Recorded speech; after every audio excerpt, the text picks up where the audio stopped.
So hello everyone, I welcome you all to UIS. So guys, काफ़ी सारे जो topics हैं we are going to discuss. जैसे अगर आप ये टॉपिक एक देखोगे, so this is related with आपका खास तौर से देखा जाए तो एक अडॉप्ट, ये जो स्कीम है adopt heritage scheme.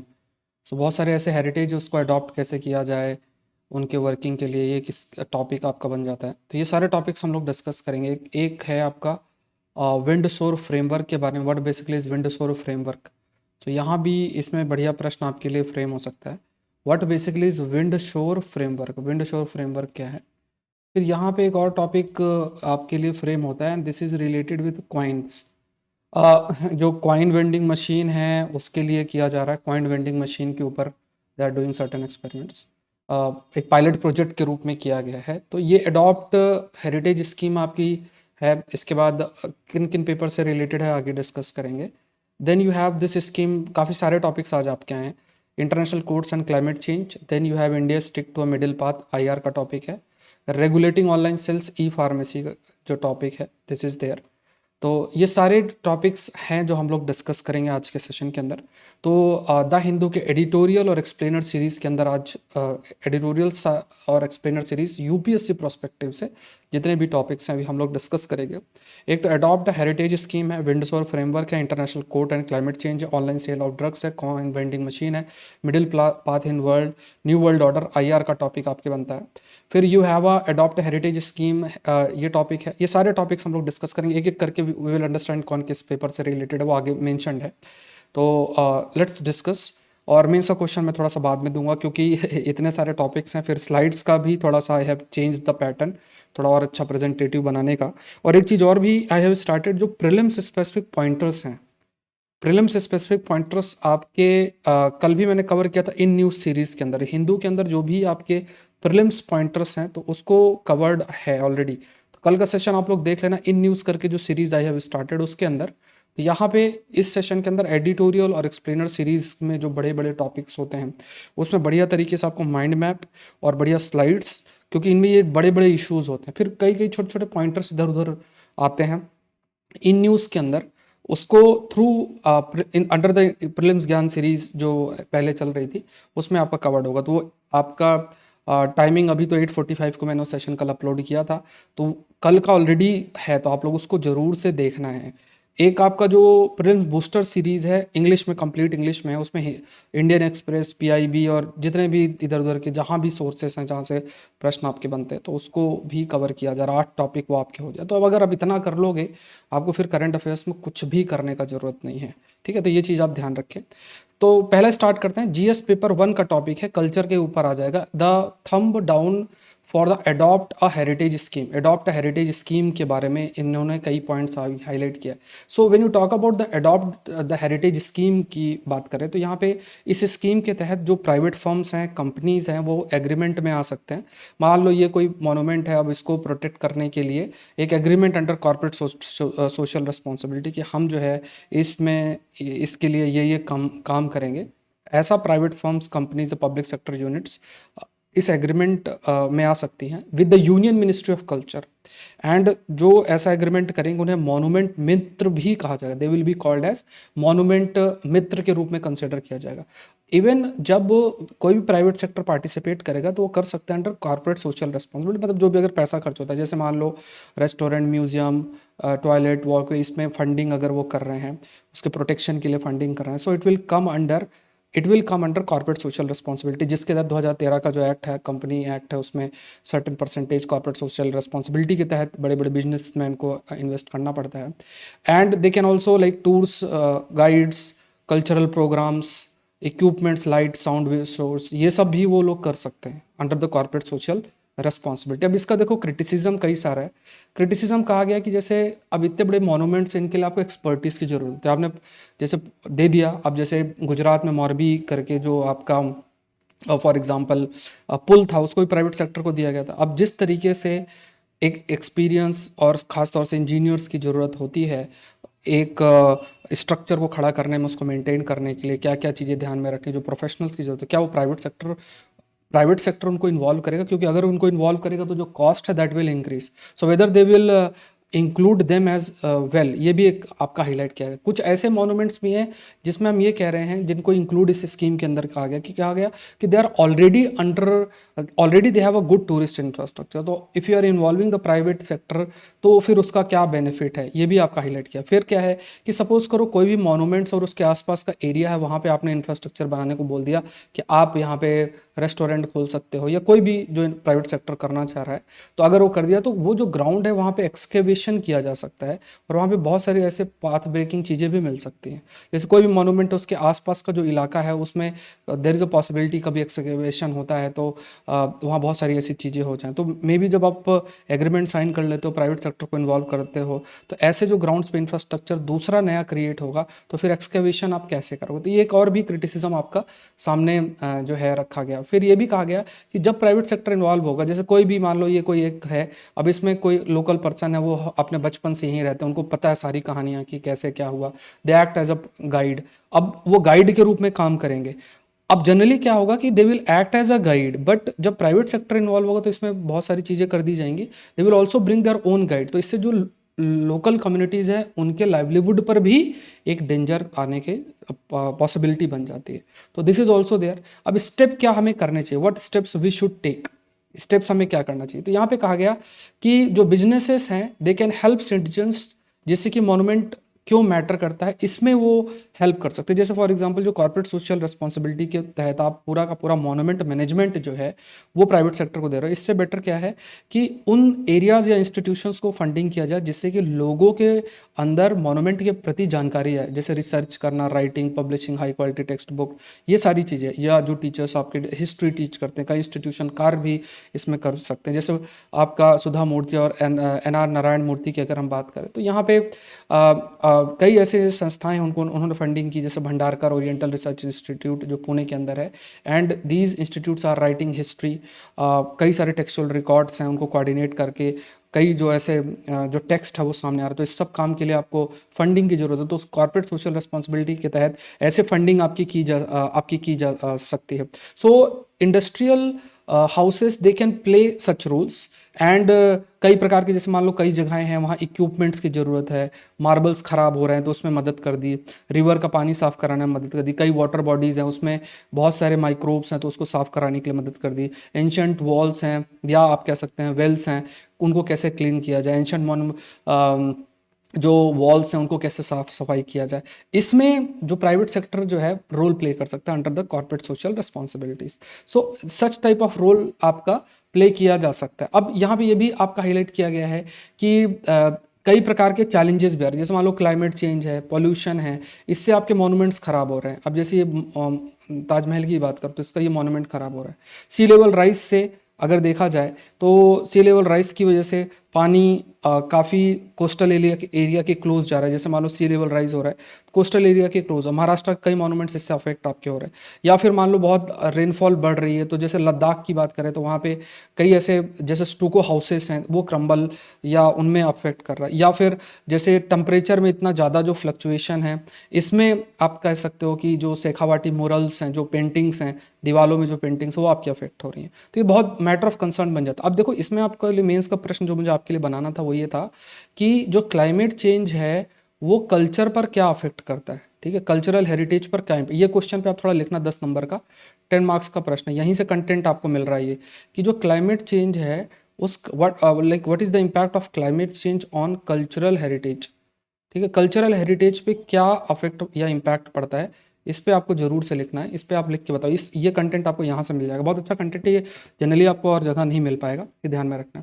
Next topic देखते हैं जीएस पेपर 2 आईआर के अंदर। अच्छा, जैसे मैंने इन न्यूज़ सीरीज़ जो है इन न्यूज़ सीरीज़ जो स्टार्ट की है रात को 8:45 पे आपकी आएगी, और इसमें क्या है कि हिंदू के अंदर जो भी आपके प्रीलिम्स पॉइंटर्स हैं वो आपके अलग से कवर हो जाएंगे। अब देखो इसमें क्या है कि आपको समय निकाल के उसको थोड़ा सा देखना है। पॉइंट ये है कि जैसे अब एडिटोरियल एक्सप्लेनर सीरीज़ है, इसके लिए जो भी आपका पीडीएफ भी मिलती है, माइंड मैप्स भी आपको मिलते हैं, और साथ में ये भी है कि आपको गूगल ड्राइव का लिंक नीचे दिया जाएगा, उसी में से आप पूरा का पूरा पीडीएफ पुरानी भी ले पाओगे, नहीं भी ले पाओगे, तो उस पर कमेंट सेक्शन में आपके लिंक है, फोल्डर है गूगल ड्राइव को, तो उससे आपको डाउनलोड करना। अपना आंसर आपको Saurabh Pandey Unacademy telegram channel पे सेंड कर रहा है। अब ये कल इन न्यूज़ सीरीज़ के अंदर भी मैंने आपको डिस्कस किया था, ये अगर आप देखोगे ना, तो इस टॉपिक को हमने डिस्कस किया था इन न्यूज़ सीरीज़ की जो है, जो 845 के अंदर है। तो आप लोग उसको थोड़ा सा गो थ्रू हो जाना, लेकिन again I am explaining this. देखो ये पूरा रीजन है, ये आपका दिस इज़ आयरलैंड, ये स्कॉटलैंड। यहाँ पे अगर आप इफ़ विल सी, तो ये जो आपके रीजन है, जैसे मान लो ये आयरलैंड है, ये नदर्न आयरलैंड है, स्कॉटलैंड है। नदर्न आयरलैंड यूके का हिस्सा है और आयरलैंड ईयू का हिस्सा है। अब यहाँ पे क्या है कि अभी जैसे अब ये मतलब बहुत समय से आप ये मानो कि इनके बीच में ट्रेड बढ़िया रहा है। अब जब यूके एग्जिट कर गया, इसका मतलब यूरोपियन यूनियन से, जिसे हम ब्रेग्जिट भी कहते हैं, तो अगर एक बार ब्रेग्जिट हो चुकी है तो नदर्न आयरलैंड भी ईयू से बाहर हो गया। अब ऐसी स्थिति में आयरलैंड यूरोपियन यूनियन का हिस्सा है, यूके इंक्लूडिंग नदर्न आयरलैंड हिस्सा नहीं है। तो ट्रेड में बहुत सारी कॉम्प्लेक्सिटीज़ होती हैं। जब दोनों ही यूरोपियन यूनियन का हिस्सा थे तब तो कोई बात नहीं है, बट अब थोड़ा सा बहुत सारी कॉम्प्लेक्सिटीज़ ऐड हो जाती हैं। कस्टम एंड ऑल कैसे होगा, एक्सपोर्ट से रिलेटेड, इंपोर्ट से रिलेटेड रूल्स रेगुलेशन, ये सारा। तो इसके लिए ही नदर्न डील भी साइन की गई थी। अभी भी कुछ पॉइंट्स इसमें हाईलाइट किए गए हैं, तो वो थोड़ा सा देखते हैं। तो यहाँ पे एक जो अरेंजमेंट की तरफ जो ये लोग गए हैं, उस मतलब यूके के द्वारा और साथ में, तो यहाँ पे उस अरेंजमेंट को विंडसोर फ्रेमवर्क बोला गया है। अब यहाँ पे खास तौर से जो एड्रेस करना डिसरप्शन, जो व्यापार आपका कंटिन्यूस बेसिस में हो रहा था, जो कि बिकॉज ऑफ द ये अरेंजमेंट ब्रेग्जिट की वजह से देखने को मिला है। एंड नदर्न आयरलैंड और आयरलैंड के बीच में जो व्यापार आपका we can say northern Ireland और रेस्ट ऑफ यूके के बीच में जो व्यापार अफेक्ट हुआ है, caused by the northern Ireland protocol which वो agreed as a part of Brexit, northern Ireland protocol की वजह से, तो उसको कैसे दूर किया जाए, इस पर यह विंडसोर फ्रेमवर्क आपकी बात करता है। तो इस प्रोटोकॉल के तहत जो नदर्न आइलैंड है, that will remain a part of EU single market for good.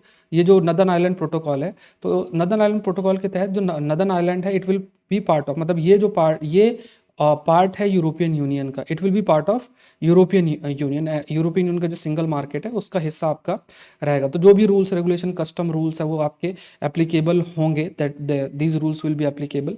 Northern Ireland की बात करें तो जो यूरोपियन, क्योंकि आयरलैंड और नदर्न आयरलैंड के बीच में काफ़ी ट्रेड समय से है, बहुत समय से है। सो जो रूल्स हैं, यू वाले रूल्स अभी भी इन पे एप्लीकेबल होगा। ये नदर्न आयरलैंड प्रोटोकॉल आपका हाईलाइट कर रहा है। So this will be implemented by creating a custom border between northern Ireland and UK. While the protocol was being hampered out in 2019, they raised concern among some unionists. अब Unionist जो थे, जैसे अब देखो Ireland और नदर Ireland में जो लोग रहते हैं, तो उसमें दो डिफरेंट ओपिनियन। आयरलैंड अलग होना चाहता था यूके से, इसलिए अलग हो गया। लेकिन नदर्न आयरलैंड में जो लोग रहते थे, they wanted to be part of UK, तो इस वजह से क्या है, उन्हें यूनियनिस्ट बोला जाता। अब ऐसा अरेंजमेंट जो कर दिया गया था, जिसकी वजह से नदर्न आयरलैंड को आयरलैंड के क्लोज कर दिया गया। तो जो यूनियनिस्ट थे उनको लग रहा था कि यार ये आयरलैंड के बहुत क्लोज कर रहे हैं, जिससे हम अलग हुए उसके हमें क्लोज, तो इसमें काफ़ी सारा पॉलिटिकल डिस्प्यूट भी काफ़ी अराइज हो रहा था।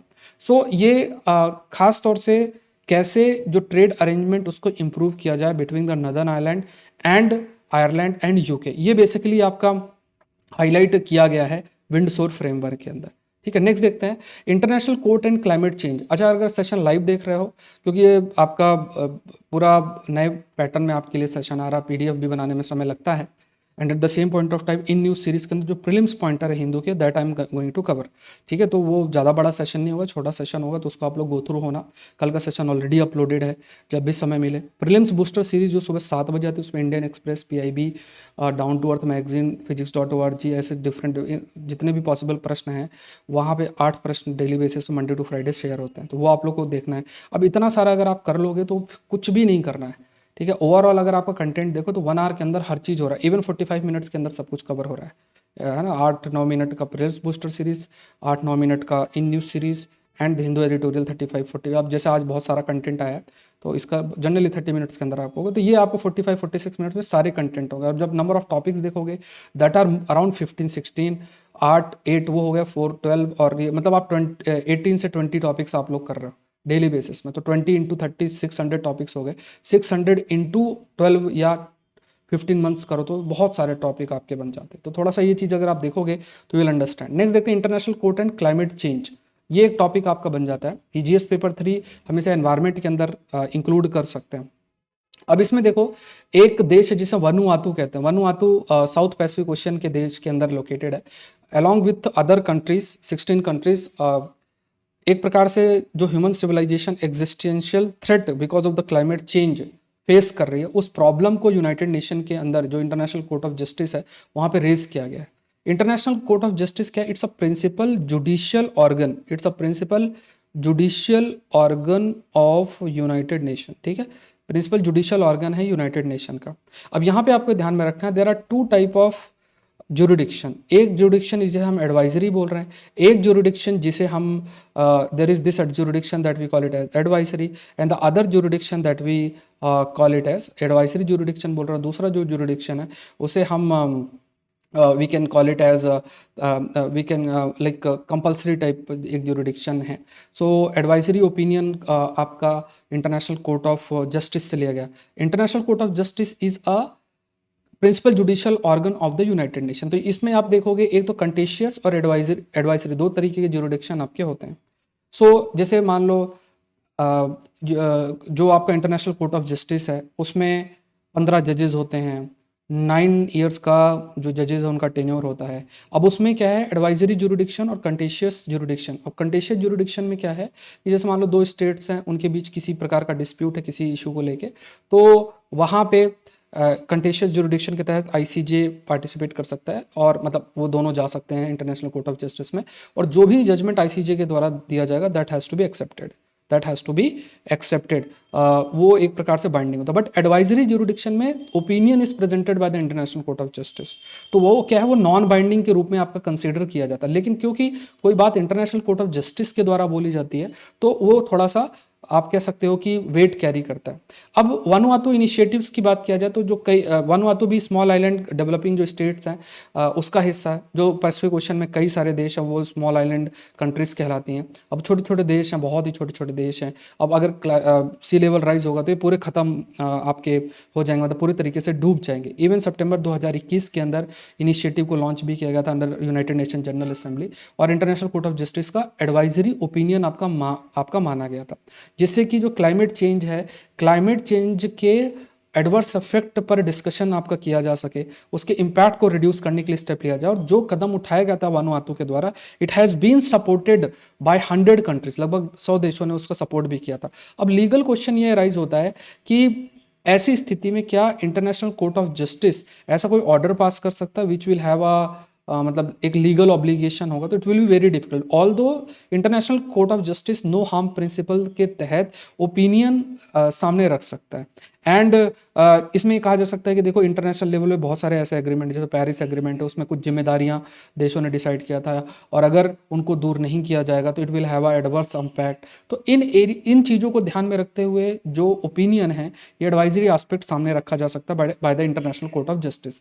दूसरा ये भी आपका कहा गया कि because of certain like because of जो भी कदम आपके उठाए गए हैं, एंड खास तौर से क्लाइमेट चेंज के प्रति जो कदम उठाने चाहिए थे, तो उसका इम्पैक्ट देखने को जो मिल रहा है, negative impact in the sense, जो क्योंकि कदम जितने उठाने चाहिए तो उतने उठाए नहीं गए हैं, तो कई प्रकार का हार्म क्लाइमेट सिस्टम के अंदर देखने को मिला है। और जो स्मॉल आइलैंड देश हैं उनके जो लोग रह रहे हैं वो भी इससे काफ़ी आपका अफेक्ट हुए हैं। So as a part of a climate justice का मतलब ये हो गया कि देश में जो लोग रहते हैं they should not be discriminated based on the capability to tackle the climate. मतलब क्लाइमेट के वजह से कुछ देश हैं बड़ी अच्छी स्थिति में हैं, कुछ देश अच्छी स्थिति में नहीं है, तो वी हैव टू कंसीडर कि किसी भी वजह से जो भी एडवर्शियल इम्पैक्ट है क्लाइमेट का, उससे देश ज़्यादा इम्पैक्ट ना हो।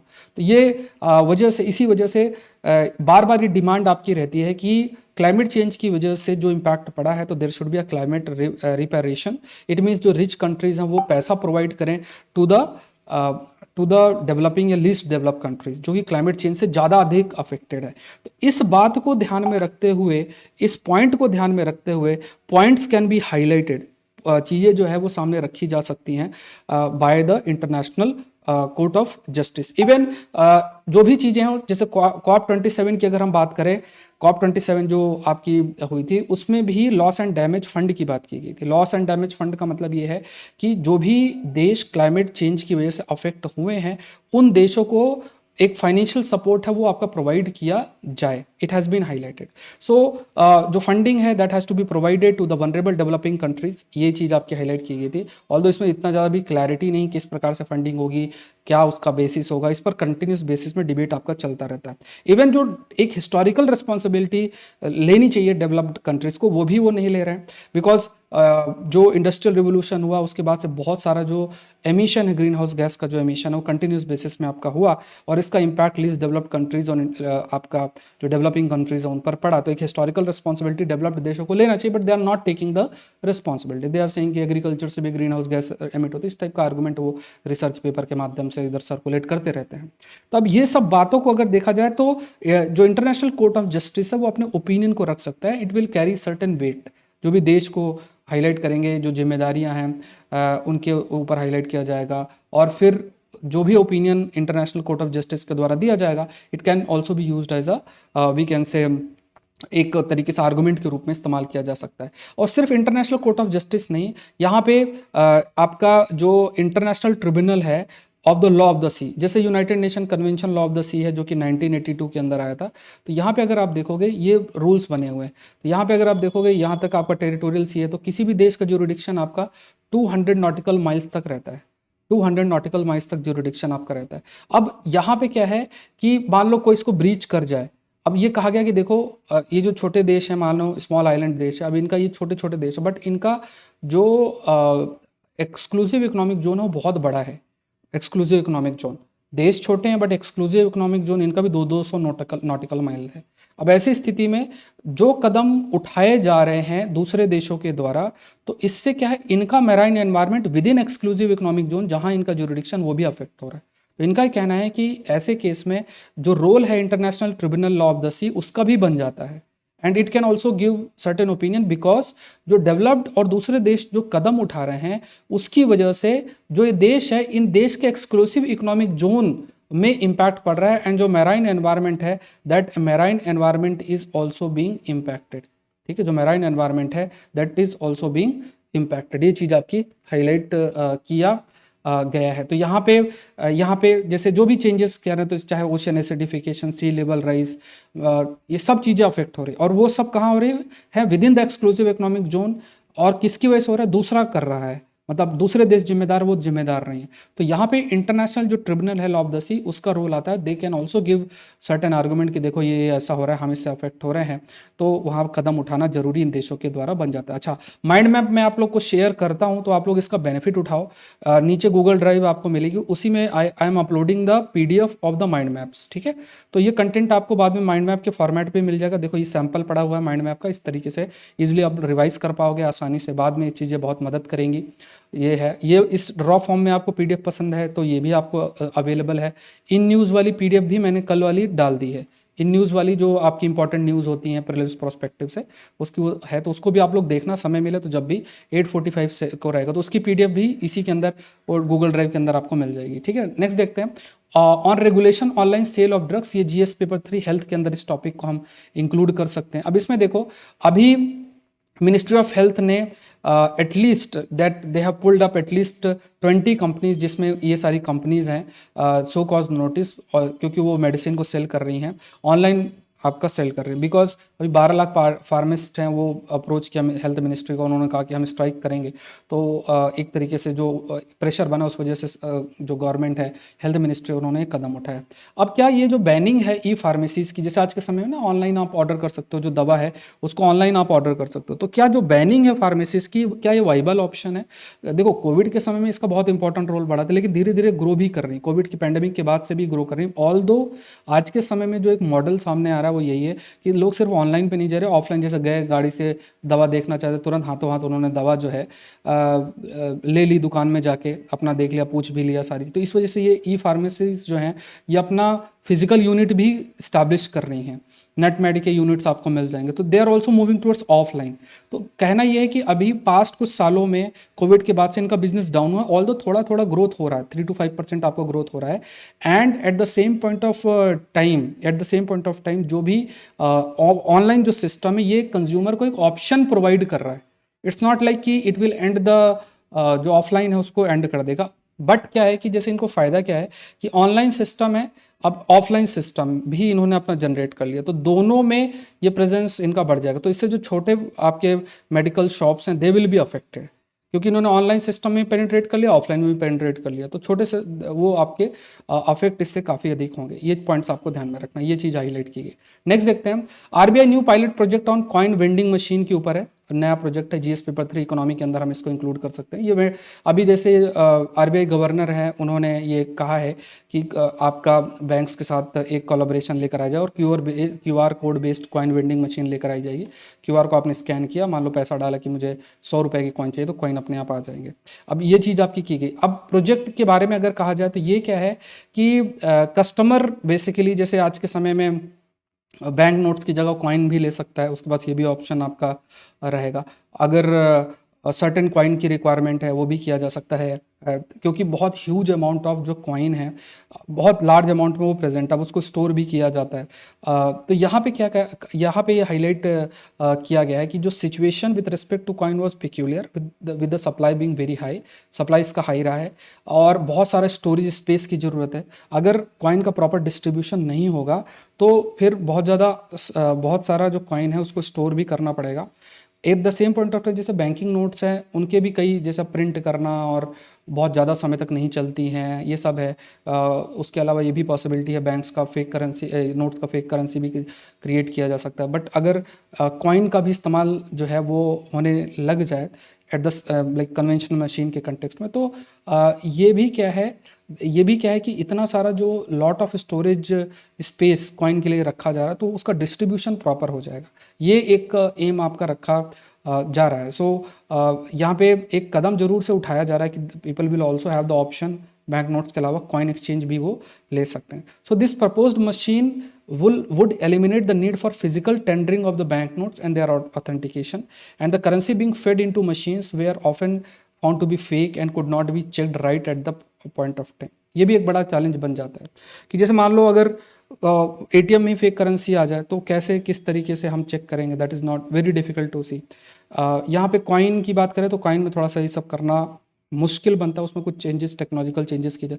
हो सकता है कि धीरे धीरे देयर इज़ अ पॉसिबिलिटी कि जो बैंक नोट्स हैं उनकी जगह कॉइन्स का इस्तेमाल बढ़ जाए। वो कॉइन्स है, कॉइन को आप स्टोर भी इजीली, उसका डिस्ट्रीब्यूशन बहुत समय तक वो चल सकता है, उसमें तुरंत आप चेंजेस कर सकते हो। ये सब चीज़ें हैं। बैंकिंग नोट्स में डिज़ाइनिंग, प्रिंटिंग, फिर वो ज़्यादा समय तक चलती नहीं है तो एक्सचेंज का एक रहता है, तो वो मैनेजमेंट लॉजिस्टिक में बहुत चले। तो कॉइन के रूप में कॉइन की अगर हम बात करें तो जनरली देखो ये होगा कि डिजिटल सर्कुलेशन बहुत बढ़ जाएगा और फिजिकल सर्कुलेशन के लिए आप कॉइन का इस्तेमाल करो। ये पॉसिबिलिटी बन सकती है फ्यूचर के अंदर कि डिजिटल सर्कुलेशन, बड़ा अमाउंट पे करना है तो डिजिटल आप कर दो, बाकी थोड़ा बहुत पे करना है तो आप जो है कॉइन के माध्यम से पे कर दो। ऐसा भी फ्यूचर के अंदर हो सकता है।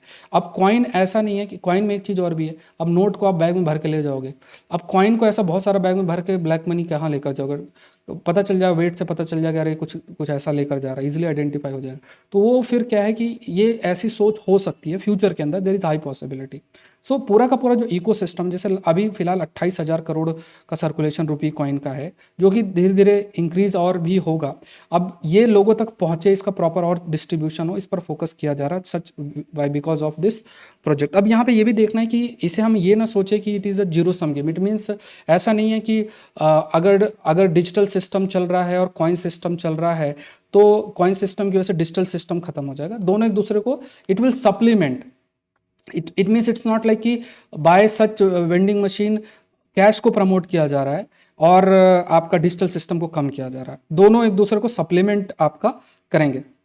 नेक्स्ट देखते हैं, जीएस पेपर 2 आईआर का टॉपिक है, इस पर हमारे लिए काफ़ी एक इंपॉर्टेंट आर्गूमेंट दिया गया है। अगर आप सेशन लाइव देख रहे हैं तो लाइक बटन जरूर से प्रेस करें, 9:30 से 10 बजे के बीच में आपका सेशन आ जाता है। और यूआईएस चैनल को जरूर से सब्सक्राइब भी करें। Prelims booster series already Monday to Friday जो होती है अपलोडेड है, इन न्यू सीरीज भी अभी आपकी आ जाएगी। So India should stick to the middle path in the new world order, ये चीज़ आपकी हाईलाइट की गई है। नया जो वर्ल्ड ऑर्डर है, देखो जो नया वर्ल्ड ऑर्डर आईआर की अगर हम बात करें तो नया जो वर्ल्ड ऑर्डर आपका आया है, इसमें एक तरफ रशिया, एक तरफ चाइना, दूसरी तरफ आपका यूएसए है। ठीक है। अब यहाँ पे देखो, पहले जो कोल्ड वॉर हुई थी उसमें दो पोल्स ऑफ पावर थे, एक तरफ यूएसए था, दूसरा यूएसएसआर था। भारत नया नया देश बना था, आज़ाद हुआ था, तो उसने नैम प्रिंसिपल को फॉलो किया, नॉन अलाइंग मूवमेंट को फॉलो किया, और इसमें क्योंकि वो अपने रिसोर्सेज को अपने डेवलपमेंट के लिए इस्तेमाल करना चाहता था, किसी प्रकार का मिलिट्री अलायंस इस पर इन्वॉल्व नहीं होना चाहता था। साथ में इंडिया का यूएसए और यूएसएसआर के साथ कोई डिस्प्यूट भी नहीं था। बट आज के समय सिचुएशन डिफरेंट है। इंडिया का डिस्प्यूट बॉर्डर डिस्प्यूट है, चाइना के साथ कंपटीशन है, चाइना इंडिया को नुकसान भी करता है, पाकिस्तान के साथ भी उसके रिलेशन वो बना के अपना रखता है। और यहाँ पे जो पोल्स ऑफ पावर चाइना बन रहा है, तो यहाँ पे इंडिया न्यूट्रल नहीं हो सकता है। इंडिया को अपने इंटरेस्ट को प्रोटेक्ट करने के लिए रशिया के साथ भी अपने रिश्ते बना के रखने पड़ेंगे, यूएस के साथ भी रिश्ते बना के रखने पड़ेंगे।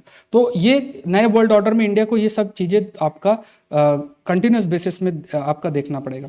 सो पहले जो कोल्ड वॉर थी, कोल्ड वॉर की स्थिति यूएसए और यूएसएसआर के बीच में चली थी, विश्व युद्ध दूसरा जो खत्म हुआ था, तो वो बेसिकली यूरोप सेंट्रिक थी। बट आज के समय में देखा जाए, यूएस चाइना के जो डिस्प्यूट हो, चाइना यूएस का जो डिस्प्यूट हो, एशिया सेंट्रिक है। अब एशिया सेंट्रिक है तो यहाँ पे इंडिया आइसोलेटेड, पहले यूरोप सेंट्रिक थी, अब एशिया सेंट्रिक है। दूसरा, India didn't have hostile relation with any of the opposing super power. पहले की कोल्ड वॉर की बात करें, ना यूएसए के साथ था, ना यूएसएसआर के साथ था। अभी चाइना एक पावर ब्लॉक बन रहा है, तो उसके साथ हमारे रिलेशन इतने अच्छे नहीं हैं। इंडिया और चाइना के बीच में जो पावर इम्बैलेंस एग्जिस्ट करता था, ज़्यादा डिफरेंस नहीं था, इकोनॉमिक क्लाउड भी 70s के अंदर इतना चाइना का भी नहीं था। बट अब बहुत चीज़ें डेवलप हो गई हैं। चाइना ने अपना पार्टनरशिप पाकिस्तान के साथ डेवलप कर लिया, इंडियन ओशन रीजन में भी चाइना प्रेजेंस बढ़ा रहा है। तो ऐसी स्थिति में इंडिया न्यूट्रल नहीं रह सकता, उसको भी रशिया और साथ में यूएस के साथ अपने रिलेशन मेंटेन जो है वो करना पड़ेगा, क्योंकि कंटिन्यूस बेसिस, जैसे गलवान अटैक हुआ, अरुणाचल में एंटर करने की चाइना प्रयास करता है, काफ़ी आपका कन्फ्रंटेशन देखने को चाइना के साथ मिल जाता है। तो यहाँ पे बहुत सारे लेवल पे यूएस और चाइना के जो इंटरेस्ट हैं वो कन्वर्ज करते हैं, सॉरी, यूएस और इंडिया के जो इंटरेस्ट हैं वो कन्वर्ज करते हैं, और ऐसी स्थिति में दोनों आके चाइना को काउंटर कर सकते हैं। बोथ कैन कम टुगेदर और चाइना को आपका काउंटर कर सकते हैं, और इससे जो एक रीजनल पावर्स हैं या बैलेंस ऑफ पावर एशिया के अंदर मेंटेन रह सकता है, कि चाइना अपने एम और एम्बिशन को अचीव करने के लिए ऐसा ना करे कि वो जो पावर बैलेंस है उसको ब्रेक करने का प्रयास करे। इंडिया एक रोल प्ले कर सकता है उसको बैलेंस करने में। रशिया इंडिया का हमेशा से एक traditional partner defence ties maintain भी किया है। जैसे अब वेस्टर्न कंट्रीज हैं, उन्होंने रशिया को यूक्रेन युद्ध की वजह से आइसोलेट भी किया गया। अब इंडिया के पास भी इसमें एक प्रकार से चैलेंज फेस करना पड़ रहा है कि उसको यूएस के साथ अगर अपने रिश्ते बनाने हैं, तो उसको रशिया के साथ भी उसे अपने आप को बैलेंस करना पड़ेगा। बट अगर पूरे तरीके से यूएस की तरफ चला गया इंडिया, तो यहाँ पे रशिया जो है वो चाइना की तरफ पूरे तरीके से चला जाएगा। रशिया को भी इंडिया की जरूरत है कि जिससे चाइना को बैलेंस किया जाए। अदरवाइज अगर चाइना बहुत ग्रो हो गया, तो ये रशिया का जो ग्रोथ है या इन्फ्लुएंस है, that will also be reduced. तो ये सब चैलेंज है जो इंडिया को देखना पड़ेगा कि कैसे वो अपने रिश्ते को रशिया और यूएस के बीच में बैलेंस करके जो है वो रखता है। अब यहाँ पे ये जरूर है कि कई प्रकार के प्रेशर वेस्टर्न कंट्रीज ने बनाया है, खास तौर से देखा जाए कि आप जो है रशिया को आइसोलेट करो, उसमें हमारा सपोर्ट करो। ठीक है, ये चीज़ है। अगर आप आईएएस एग्जाम की तैयारी कर रहे हैं तो अनअकैडमी से जरूर से जुड़ें। अभी ये आपके पास एक बहुत अल्टीमेट ऑप्शन है, जिसमें आपको 7 डेज का फ्री ट्रायल मिल रहा है। ये फ्री ट्रायल का मतलब है आप क्लास कर सकते हैं, और ये क्लासेस आप 7 डेज की जो क्लासेस है वो आप कर सकते हैं, 7 डेज फ्री ट्रायल कर सकते हैं। और अनअकैडमी नीचे आपको मिल जाएगा, लिंक दिया हुआ है, तो यूज़ द कोड SPLIV और फ्री ट्रायल आप कर सकते हैं। तो बहुत अच्छा ऑप्शन है आपके लिए। 4 मार्च तक है ये आपका, क्लासेस कर सकते हैं। तो यहाँ पे क्या है, इस QR कोड, ये QR कोड है, इसको आपको करना है, फिर रजिस्टर करो अपने गोल को, फिर कोड को एक्टिवेट करो, मतलब कोड डाल दो SPLIV, इस कोड को डाल के, एंड देन आप अपना पढ़ाई कर सकते हो। ठीक है, तो 7 डे फ्री ट्रायल है। अब एक बार जो कमेंट सेक्शन बताना कि आप इस QR कोड को एक्सेस कर पा रहे हो क्या। अगर आप EPFO की तैयारी कर रहे हो तो इस पर भी जरूर से हिस्सा बनना है। ये कोर्स मात्र 1800 रुपये का है, कोड यूज़ करना है SPLIV और आप ज्वाइन कर सकते हैं। मेरे कोर्सेस अभी चल रहे हैं, तो इसका भी आप हिस्सा बन सकते हैं।